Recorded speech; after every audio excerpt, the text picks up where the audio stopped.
to pull up the browser window. Here we go. Hit Windows Shift S on my keyboard. And what you should see is sort of a white gauzy effect show up here. And if I'm interested in this part of the Chicago map, right there, I'm going to click and draw a box around it, let go, and now I've got that copied. So now all I have to do is go over here, put in location, and then Control-V to paste. And you can see here that I've got that screenshot pasted in beautifully.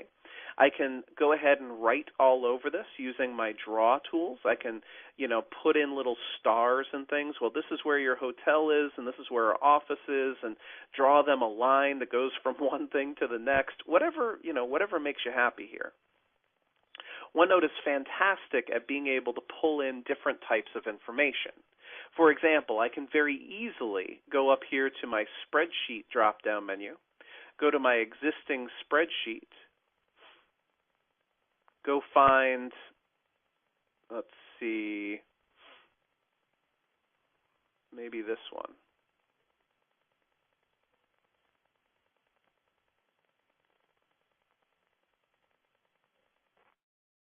And then paste in the contents of a spreadsheet.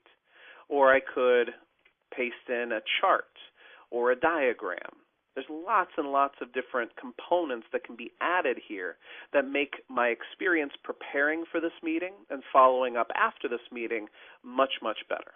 Now, here is one of my favorite things, and unfortunately, this next part does require that you get buy-in from the people who are coming to the meeting. But let's say that I want to build out my insights list right here, okay? So I make my little bullet point list right here, and I'm going to write out my insights as they happen during the meeting.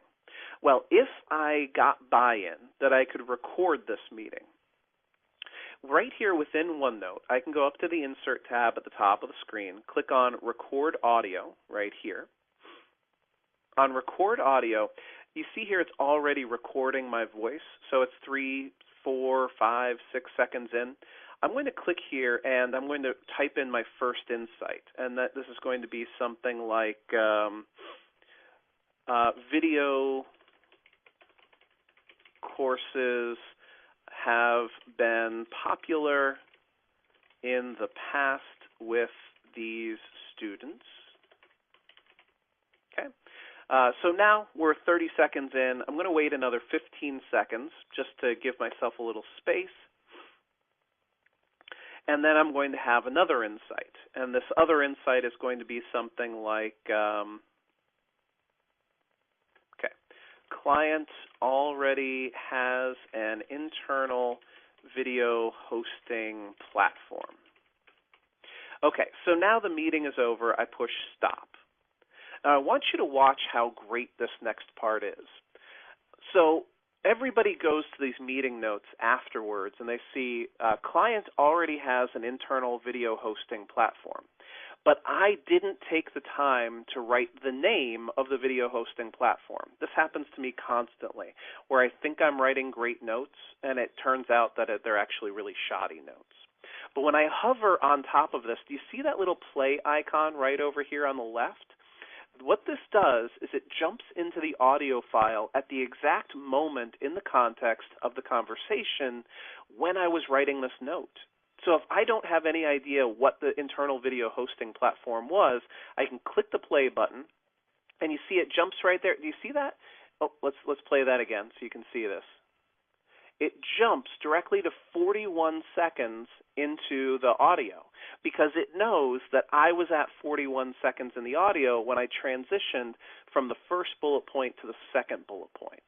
That is beautiful. And it gives us this context for, everybody gets those meeting minutes after the meeting where it's like they already have their video platform and then you send like 14 emails. Which video platform was it? I don't remember what the client said. Ooh, it would be pretty bad for us to go back and ask them after we just had this long conversation where we felt like we were paying attention to them.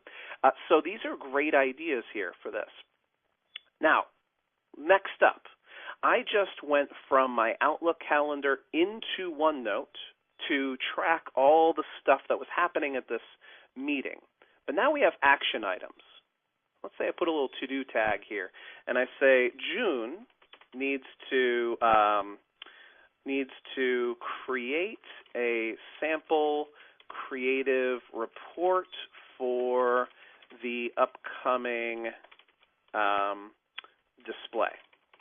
And Alejandro needs to get client creative samples for theming. Okay. Now, normally, I would just say, hey, go to the OneNote notebook. You'll see what you have to do in there. But that's not good enough. I'm not able to track that.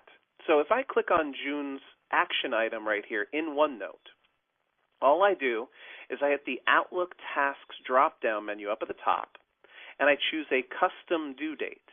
And I say this custom due date for June, see right there? She's got to do this by the 22nd. And then I can then choose Assign Task to June, right there. And you see that? June not only gets this task, create a sample creative report for the upcoming display, but she gets a link back to the meeting minutes that the task was generated from, so she can go back and look at everything that we talked about and go, oh, yeah, that's what I'm supposed to do. And I can click Send. And then I can click on Alejandro's right here, click on Outlook Tasks, choose Custom Date. Alejandro needs to follow up with these people by the 8th. I need to assign a task to Alejandro, and I can send that off.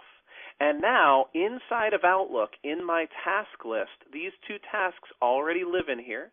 They've already been assigned to June. They've already been assigned to Alejandro. And I can go back and I can track the status, right? Get a status report from this task that was generated directly from the meeting minutes we were already having. So this back and forth with OneNote and Outlook is just gorgeous. It just makes me so happy. Now, a couple of quick things before we go over to the Q&A part of things. I would highly recommend that you guys create templates for things like meeting minutes, for example. So if I clicked on Add Page and I had something like over here on the right, I had Agenda, and I had Insights, and I had Action Items, and I had Next Meeting. I can easily, at this point, go up to the Insert tab at the top of the screen, click onto Page Templates, and go to Page Templates, where right down here at the bottom it says Save the current page as a template. So I can save this as a meeting minutes, and I think I've already made one of these before, and click Save. And now, anytime I want to, anytime I have a new meeting, I can go to my page templates, find my meeting minutes. There we go. And when I click on it, that is already being used. In the same way, if I'm already always creating these same types of courses, I can go to File, Export, and I can export this notebook as a OneNote package. By exporting a OneNote package, you can then create many copies of the same notebook every time you have a new client or every time you have a new product that you're building, whatever the case may be there. All right, and the last thing that I'd recommend you do is the following. If I right-click on my Initial Planning tab right here, I can create what's called a new section group. Now, section groups are basically for those types of notebooks where there's so much depth that you cannot possibly see all the tabs at the top all the time.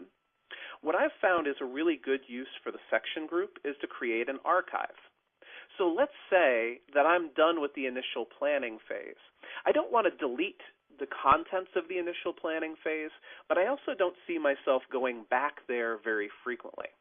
So when I click on initial planning, I can drag it into the archive group, And you can see here that now if I'm in the Acrobat DC course archive, that the initial planning group is in there, but I can click the little up arrow to get back